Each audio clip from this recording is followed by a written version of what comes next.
Another week, another series win in the Southeastern Conference for the Tigers. Hi everybody, welcome into Inside LSU Softball. Alongside Coach Beth Tarina, I'm Garrett Walbert. On today's program, we'll take you through the Texas A&M series and highlight senior Dylan Supak, as well as Saturday's Geaux Teal walk. Coach, you started off the week against a very good McNeese State team and saw a good challenge. It was a good road trip. It's always good to get out in the state of Louisiana and see some fans from different parts of the state. And, you know, we had a great turnout at McNeese, and I thought we played a really nice ball game in front of that group, and, you know, we really enjoyed the trip. You guys scored 13 runs in the first 3 innings. You also showed a keen eye at the plate, drawing 10 walks. Yeah, our offense did a really nice job. They continued to score. They kept the pressure on, and you know, I think they were able to come back with an answer after, you know, McNeese was able to score every time they were able to come back with an answer, which was nice to see. So it's always good to see your team continuing to keep the pressure on, continuing to battle, and I thought they did a really good job. Allie Wall-Jasper named the SEC Freshman of the Week. I know you're proud of that. It all started with this game. She allowed 1 hit over 4 innings. She did a great job on Wednesday night. We were really proud of the effort that she gave us, and you know, she's really thrown well for us all year long. She's just been so solid and just continues to give us great performances, to give us an opportunity to win a ball game every time she's in it, and we're so proud of the season that she's having. So you guys are able to run rule and get the victory. The final inning, you throw Bailey Corbella. Was that a chance to just get her some work before the weekend? Well, she's from Lake Charles area, so I wanted her to get a chance to get out on the field in front of her hometown fans, and you know, she had a lot of people in attendance that were there to see her. So definitely she could have used the work, so it was a good opportunity for her to get out there. But I wanted her to be able to pitch there in front of that crowd. And Lena Savoy, also from Lake Charles, has a broken hand, but was able to pinch run and get in the game at least. So it was nice to get those two in the ball game in their hometown. The hit of the game belongs to Elena Falcon, and it just so happens her first LSU homer is a grand slam. It was a great hit, and I was so proud of that moment for her. I think she's worked really hard and battled through some things, and you know, has stayed in it even though she's been in and out of the lineup. I think she's continued to work and continued to fight, and I think, you know, that was a big moment for her and for this team. Elena is the sister of your former player Allison Falcon, and that duo has now combined to hit 17 home runs, though Allison did most of the heavy lifting there. Well, Elena's not done yet, so she's still got a lot of time left. She's going to make some more noise before she's done, I'm sure of that. Bailey Landry, Bianca Bell, both cashed in with 2 RBIs and 2 hits, and when they're competing at that level, you guys are hard to beat. Definitely, those two just continue to pace this offense. You know, Bailey hitting in front of Bianca really understands what that means, to be in front of her and to try and get the bat to her, and Bailey's just done so well in her own right, and then Bianca just continues to carry us and continues to be our offensive leader, and you know, of course, she's protected by Savannah and Kelsey, who do such a nice job behind her, but you know, overall, that grouping of those players has just done so much for this offense all year long. Coach, it's kind of been a trend with your teams, but everybody can be a contributor, and that was the case against McNeese. Definitely. Our offense is really strong 1 through 9, and that's something that's been so good for us all season long, is we can score at any point, any inning, any time. We're capable of scoring. So, you know, I think that's what's been so tough for other teams when they're playing us, is that our offense is really so strong 1 through 9. All right, LSU gets the victory. That brings us to a very special weekend, and it all started with the Geaux Teal walk. I know that's special for you. It definitely is. It's something that's, you know, really close to my heart, with my mom being a 5-year ovarian cancer survivor. So I was so proud of the Geaux Teal walk, and that day was just so special. We had over 900 people come and walk. We raised over $35,000 to not just promote awareness, but to actually help women who are dealing with ovarian cancer right here in the Baton Rouge community. One of our week's feature. Let's take a closer look at how LSU is helping to knock out cancer. On Saturday, April 18th, the LSU softball program hosted their 3rd annual Geaux Teal walk in Baton Rouge. The event strives to raise money for research and awareness of ovarian cancer, also known as the silent killer. The Tigers volunteered their time and efforts helping to register all of the walkers while passing out giveaways and interacting with fans. Despite wet conditions, the event was a huge success. I feel like it's just such a great cause, and it's really inspiring to see these women out here walking for someone, for themselves, or for someone who has passed. I think that it's just very inspiring, and it's an all-around great cause. Yeah, it's really awesome having the 3rd annual and just having over 700 people sign up, and people still walking up and signing up, so it shows how huge this is getting. The day began with ovarian cancer survivors and family members telling their stories to the large crowd gathered. Coach Beth Tarina and event organizers later unveiled a check for more than $35,000 aimed at eradicating cancer and raising the spirits of those afflicted. This is a great positive event to show awareness of, you know, cancer survivors, specifically ovarian cancer patients fighting and survivors, people impacted in so many different ways. It's such a wonderful event to get it out there and you know, just make sure that women are cared for. And despite the rain and you know, the overcast, it was an amazing turnout. The stands were packed. You know, people that truly want to support this event definitely showed up. And you know, for those that couldn't be with us today, we know that they were here with us in spirit despite the weather and you know, their inability to be here. The Geaux Teal walk began at the gates of Tiger Park, where close to 1,000 registered participants gathered for the annual ribbon-cutting ceremony. The walk started down Skip Burtman Drive and took everyone past the levee of the Mississippi River. After making the turn at Alex Box Stadium, the walkers finished up 2 miles later at Tiger Park. Local organizations provided food and drinks, as well as prizes and giveaways, along with all the hot jambalaya you could eat. The growth of the event in just 3 years' time has been amazing. The event's been awesome so far. You know, the weather held out for us. It rained a little bit this morning, but it's been clear the whole afternoon. I don't think that was a coincidence at all. We have so many people out supporting us, from all the vendors who are donating to all the people walking, and this event's growing so much, and it's just a testament to what the community can do and how they come and back us up. You know, Coach Tarina, the cause, Geaux Teal, everything. It's so amazing. It keeps growing every year, and we just hope to see it to continue growing. In a show of SEC solidarity, the Texas A&M softball team also walked with the Tigers prior to their 3-game series last weekend.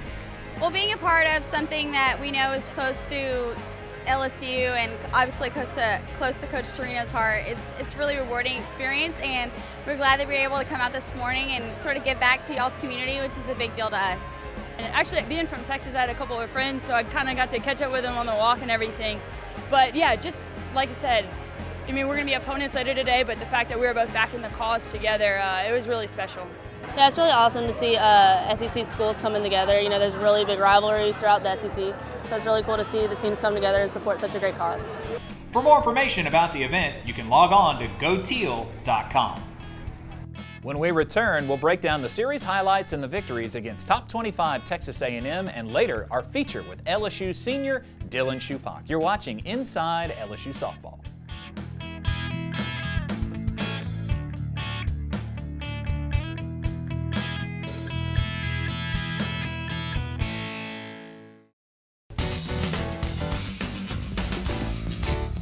The power of one means to me that as a team we come together, obviously as one, and we play for the person beside us, and I don't think that our own goals are any more important than the team's goals, and you just come to the conclusion that what you do is for the person beside you, and I think that's what the power of one means to me. Welcome back into Inside LSU Softball with Coach Beth Tarina. Coach, you took 2 out of 3 against top 25 Texas A&M, and it all started with Carly Hoover on Saturday. She did such a great job for us, and she has continued to do that throughout, you know, and I didn't even think she had her best stuff on Saturday night, but she, you know, still was able to hold a great offense in Texas A&M and still was able to give us a really sound performance. So I was really happy that, you know, she battled through it, she fought through it, and honestly I think that's the mark of a great pitcher, is they can win without their best stuff. So I was really happy to see that from Carly Hoover. What stood out to me, the numbers: 8 runners stranded on base by Hoover. She showed she can really bear down when the pressure's on. She makes big pitches when she needs to. She really does. You know, she's able to step up and understand that concept and the timing of when she needs to make big pitches, and she was able to pitch her way out of some things and rely on her defense to do some things for her as well. In Game 1 against Texas A&M, the top of your lineup really shined. AJ, Bailey, and Bianca, all 2 hits apiece, all over the field. Those guys are such tough outs, and you know, I would hate to be calling pitches against them. I would hate to be playing against them. They just seem to make things happen for us. They're really special players, and you know, have been and will continue to be, you know, throughout the rest of the season. It's always important to set the tone, score some runs early on. You guys did that and took advantage of some of their errors. It's so much easier to play when you score first. It's so much easier to pitch. It's so much easier to play defense. You get to be more aggressive. You get to get lead outs. You get to, you know, do things so much differently when you're ahead. So the fact that our offense scores first quite a bit for us and is able to keep the runs coming, I think sets the tone for such a great game for us. 8 of 9 players in your lineup come away with a hit or better, and it's great to see some history. Savannah Jaquish ties the all-time single-season RBI record. She's such a special player, and you know, to do that as just a sophomore, I think is just unbelievable. She's done so many special things, and you know, seems to come up with a big hit whenever we need it. Seems to, you know, just come through for us whenever we need someone, and I just, it's amazing for me to think that she still has 2 more years in this program, and all the things she's going to accomplish are going to be unbelievable. She's going to shatter records throughout the record books here in this program. So LSU gets the victory. Game 2 on Sunday. They score 6 runs again on offense. This time you did it early and often. They did a great job doing that. They just continued to score, and I thought, Allie Walljasper on the mound just continued to battle for us. Again, maybe not her best stuff, but she fought so hard and just continued to, keep the pressure on Texas A&M and make big pitches, and we saw some great defensive plays on Sunday night. I was really proud of the way they played. Jenna Kramer had some great moments there for us defensively, and, overall it was a well-played game. Walljasper, much like Carly Hoover, looked pretty sharp, especially with runners on. Why is it that some pitchers can focus in and be successful with runners behind them and some can't? Well, I think, as the pressure goes up, I think some people thrive under pressure and others don't. And I think those two have been there and done that. They're battle tested, throughout their lives. They've won at a lot of different levels. So I think they understand what it takes to be a champion. They understand what it takes to win, and they're able to go out and do that and compete, for LSU the same way they have throughout their entire career. Allie goes the distance, gets her 11th complete game of the season. Is the Fantastic Four pretty healthy right now, considering you've been able to spread out their starts? I think that's going to help us so much as we get into the postseason here. I think, the fact that nobody's overthrown, nobody's tired, nobody's got overuse issues, I think that's going to make us so strong headed to the postseason. Back half of your lineup really did some damage. They combined to score 5 runs off 6 hits. That's really good production at the bottom of the order. I'm so confident when those guys come up to the plate, and I can't say, I've always felt like that as a coach, that, when the bottom of your lineup comes up, not only are they going to turn the lineup over, but they're going to do some damage, and they're going to score runs, and they're going to compete and keep us in ball games, and, we're so strong 1 through 9. It's really exciting to see. Emily Griggs, 2 hits in the game, an RBI, a run scored. It's not often you see a freshman hitting better than .350. She's had such a great year, and she just continues to be such a tough out. She's so scrappy. She can do so many different things, and it's really been fun to watch her freshman year. Allie is so gutsy, and the thing is, you can't tell if she's doing bad when she's on the mound because she keeps herself so composed the entire time. She's such a competitor, and for being a freshman, you can't even tell. She's so beyond her years. And yeah, she does such a good job of shutting them down. She's awesome. I was focusing on hitting my spots really well and relying on my defense. Our defense was really good all game, and knowing that I just needed to pitch ground balls, and I had my defense behind my back the whole time. LSU wins this game 6-3, and in Game 3, looking for the sweep, you put the ball in the hands of Kelsey Selman. Kelsey Selman was a good matchup, I think, for Texas A&M. I think, with the things that she does on the mound, keeping the ball up in the zone, throwing hard, I think she was a good matchup and a good change of pace from what they had seen the first 2 days. And that's, what went into the decision. And Kelsey Selman's won some big games for us, win at Florida, win at Tennessee, and, still undefeated on the year. So I think, she was a good matchup for the game on Monday night. With the game on the line in the 6th inning, Savannah Jaquish again shows that ice water in her veins, knocks a pitch down in the count out of the ballpark to tie it up. Unbelievable. She's so clutch. It just seems like she always can step up for us in those big moments. And again, another player that can really perform under pressure and just, understands what the team needs, isn't fazed by the pressure, and seems to honestly thrive under the pressure and enjoy it. I'm not afraid to say I'm a grown man, and Savannah Jaquish is my hero. I don't know how she does what she does. So, top of the 7th, you give up 3 runs, you miss out on the sweep. Hard to believe that you guys went 30 games without losing at home.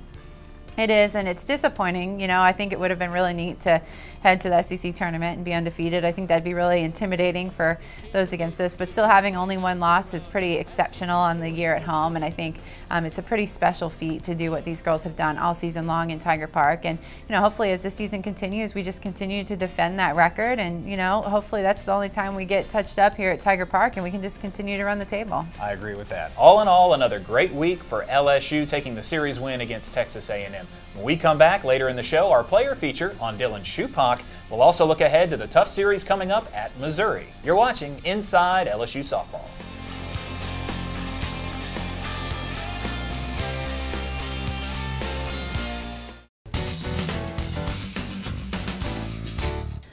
Power of One, when I think of it, I think of everyone has a common goal. So everybody comes together for one thing, and that we're all there to help each other every step of the way.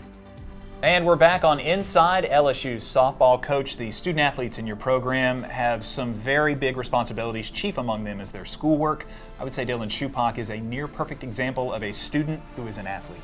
She is an example of about everything we ask for in this program. She really represents everything that we stand for, whether it's being out in the community, it's being a great player on the field where she, truly contributes offensively for us and, can play any position we ask her to play. And then she's an absolute genius in the classroom. She sets the bar for this team in virtually every category. A leader in the team and in community service, here's Dylan Supak. Representing LSU Softball, Dylan Supak. The TAF Academic Excellence Gala is held each year as a way to honor those LSU student-athletes who have had success in the classroom, community, and in competition. At this year's gala, Dylan Supak earned the title of Female Scholar of the Year for 2014. In addition, she was also one of 9 students presented with the Wally Pontiff Jr. Academic Excellence Award in recognition of her superior achievement in the classroom. It's kind of weird to say, but my parents were there, but I was just as proud that my parents were there as for the rest of the university. Joe, Oliva, Miriam, Coach, it's something that I want to make them proud too on a daily basis. It's she just refuses anything less than her best. And I think that really bleeds over into how her teammates respond to her too, especially now that she's a senior. They look for her for so many things, and she doesn't accept mediocrity at all in the classroom, and so then therefore they feel like they have to live up, which is a great thing. It's such a great role model to have for us. Dylan is one of the most genuinely nice people I've ever met in my life. She will do anything for anyone. She's always willing to lend a hand, and she's always willing to give her insight because she's obviously very intelligent. Whenever she's at softball, she's putting 100% into softball. Whenever she's in the classroom, putting 100% into the classroom, I think that showed on both sides of it.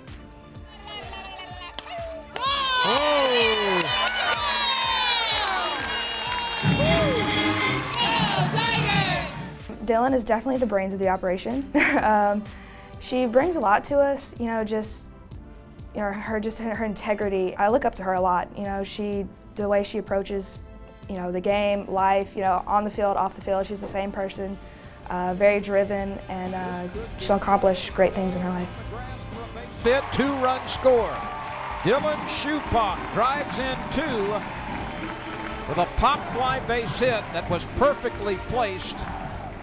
Dylan has truly done every single thing we've asked her to do since the day she's gotten here. I can't think of a moment where I have been disappointed in something that Dylan has done. She's just such a phenomenal human. Sometimes when I get interviewed, I think, why don't they just interview Dylan? Because she pulls it off better than I do. She's got it together, and she sets the pace for how to be a great student for this team. She pushes them to compete in the classroom, and then great worker on the field.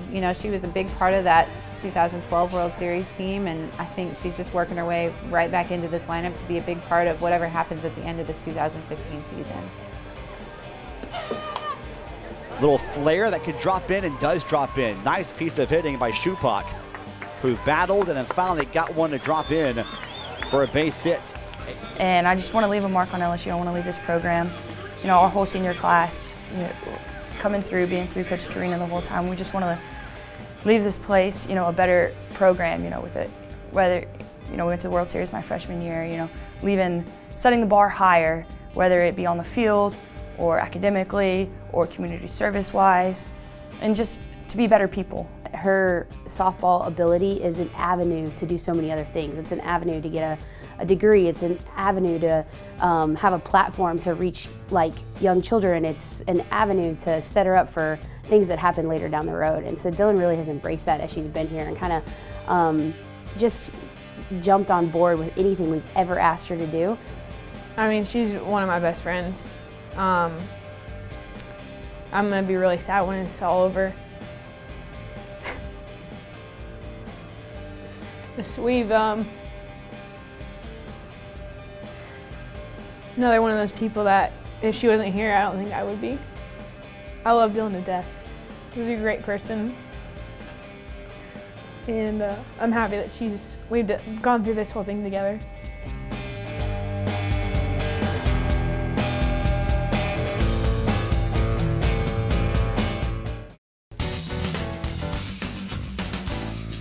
Power One means to me that no matter what goes on the field or in school or even outside social life, my teammates will have my back, be there for me, and we'll do it as one. Nothing will divide us. We'll always be one. Our Performance Player of the Week belongs to freshman Allie Waljasper. 2 wins in 5 days. Pretty impressive. Allie has been everything she has been billed to be. She just has, came here as such a top prospect and has been all of that and more. She has worked really hard for everything that she's gotten this season and has competed so well for us. I think every time she's on the mound, she gives us a shot to win. She's able to complete her own games. She goes out and can go the distance quite often. And honestly, when we put the ball in her hands, I know we have a good shot to win that day. Hands it over to first base, and the side is retired. Welcome back to our final segment on Inside LSU Softball. A reminder, follow the Tigers on social media at LSU Softball. Like them on Facebook, follow them on Twitter, and get those updates and get involved with LSU Softball. Coach, you've got a tough series coming up this week, going on the road in the SEC. We do. We have to go to Missouri. It's always a tough place to play, a tough team. They're always good. They're always talented. They're always prepared. So, they have 2 really strong pitchers. They have a strong offense. So we have our work cut out for us this week, and we're lucky to have a long week to prepare for them, a lot of practice to get ready, so hopefully we'll be well prepared and we can give them a great game. I can still see that final highlight, Ashley Langoni catching the ball in left field to send the Tigers to the World Series in Columbia. I think the lineups have turned over just a little since then. And I'll see that highlight for the rest of my life. Absolutely. We'll remind everybody that the SEC tournament will be here in Baton Rouge at Tiger Park. Get your family's tickets and get out and get involved with LSU Softball. We'll close the show now. For Coach Tarina, I'm Garrett Walbert. Thanks for joining us. Here now is some sound and highlights from inside LSU's dugout right here at Tiger Park. Jay.